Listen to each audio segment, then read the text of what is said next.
Bien, colegas, es un gusto saludarles. Por acá les estoy dejando el video tutorial del material correspondiente a esta última semana, ¿verdad? Que va desde el 25 de noviembre al 1 de diciembre. Igualmente recuerden que terminamos este lunes, perdón, sí, el 2 de diciembre. Entonces, ese día es el examen. De todas maneras, cuando ya esté alojado, que espero que sea como muy tarde mañana, ya les confirmo, ¿ok? Bueno, en esta oportunidad vamos a hablar de algunos temas, ¿verdad? Los métodos para la gestión de la cultura, los métodos para la gestión del comportamiento organizacional y los métodos para trabajar el clima organizacional y el compromiso de los colaboradores. Normalmente, las características de una organización a nivel de cultura toman elementos como la parte holística, es decir, la parte que es propia de la organización como la comunicación, el liderazgo, las estrategias, los procesos.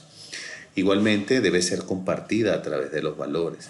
Debe evolucionar en el tiempo para adaptarse a los entornos internos y externos, es decir, a la globalización. Debe ser identitaria, es decir, que sea la esencia, la visibilidad de esa organización. Y de alguna manera debe generar un compromiso en los que forman parte de ella, ¿verdad? ¿Cómo se puede gestionar? Bueno, primero que nada y periódicamente hay que hacer un diagnóstico, revisar los valores, los principios, revisar cómo son los procesos comunicacionales. Eso nos va a identificar fortalezas y brechas y aprovechar la oportunidad para capacitar y formar a los trabajadores y no dejar a un lado el tema de las recompensas, ¿ok? Que no necesariamente todas son económicas. Cuando hablamos de los valores estamos refiriéndonos a variables que buscan regular el comportamiento de los trabajadores en la organización. Entonces, algunas características que deben ser universales, donde esté la organización deben cumplirse, duraderos, es decir, no es algo temporal, pasajero, y deben inspirar a los trabajadores a practicarlo de manera consciente para alcanzar los beneficios. ¿Cómo los podemos llevar a cabo? Con una declaración formal, producto de un análisis. Debe haber un liderazgo que modele conducta y debe estar asociado a las políticas de la organización, de tal manera que la comunicación vaya en función de ello, ¿verdad? Por otro lado, cuando hablamos del compromiso del colaborador, no solamente estamos hablando de una motivación, sino que se adapte de manera consciente a esos valores para desarrollar su trabajo y ser productivo.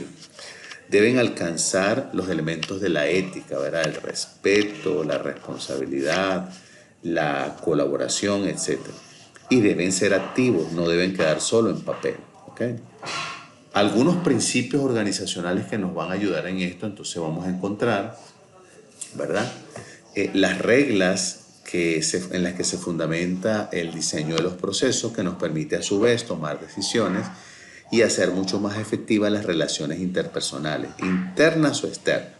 Dentro de sus características debemos reconocer que son estructurales porque pueden ser parte de un gobierno corporativo. Recuerden que un gobierno corporativo es una serie de profesionales de forma independiente que busca regular el comportamiento de los directivos de la organización, de los líderes, ¿ok? Debe ser aplicable, es decir, adaptable, que dé resultado, aplicable y que dé resultado, y debe ser adaptable a la circunstancia y al contexto donde nos desarrollamos. ¿Cómo lo podemos implementar? Bueno, podemos tener un manual, podemos tener normas, podemos tener principios, podemos tener políticas. Debemos considerar formar a las personas, aumentar sus capacidades. Es importante monitorear ese proceso y hacer una revisión periódica.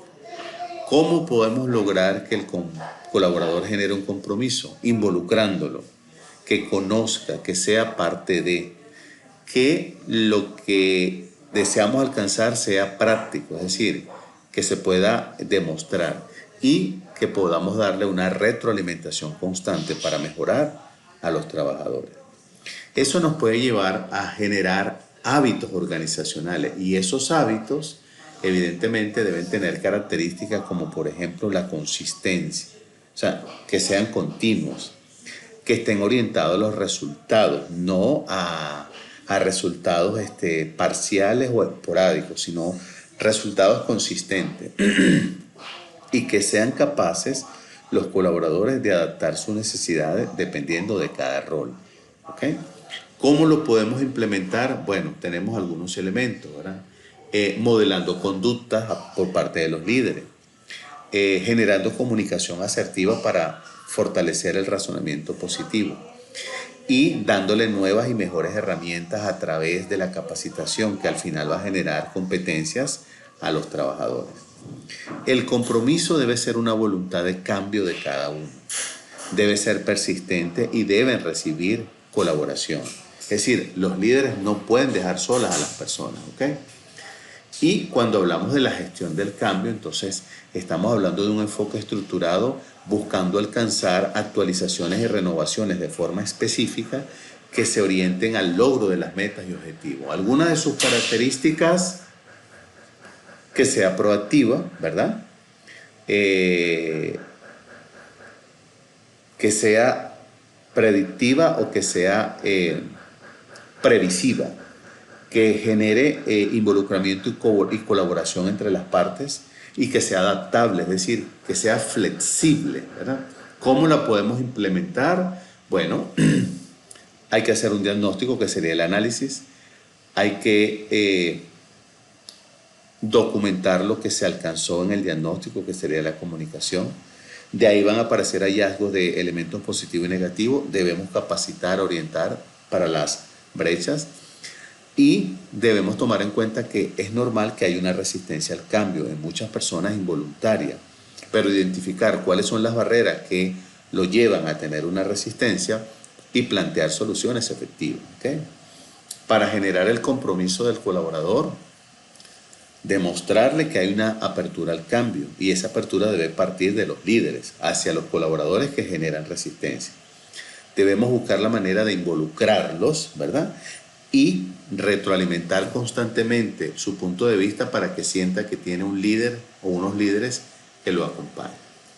En cuanto a la resolución de conflictos, debemos reconocer que los principales conflictos en las organizaciones son desacuerdos, y esos desacuerdos por lo general van cargados de elementos emocionales. Entonces se hace ver lo que la gente llama un problema como un grave problema, y realmente es un pequeño incidente.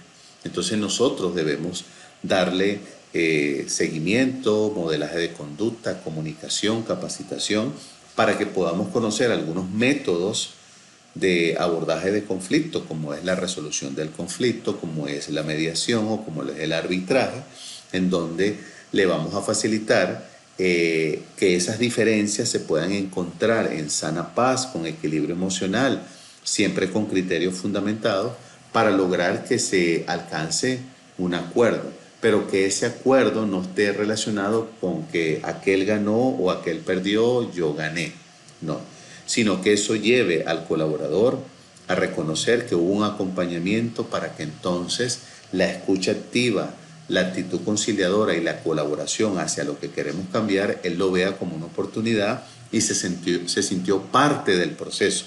No fue impositivo, sino persuasivo, ¿ok? Entonces, de esta manera podemos nosotros tener una idea más clara de cómo lograr esta diferencia para abordar desacuerdos, cómo lograr que el colaborador cambie en todo este proceso de dirigir y conocer el comportamiento de una organización, que realmente el comportamiento de las personas, indistintamente del rol, y se expande porque esto es un ecosistema. Bueno, colegas, con esto les dejo este pequeño video tutorial.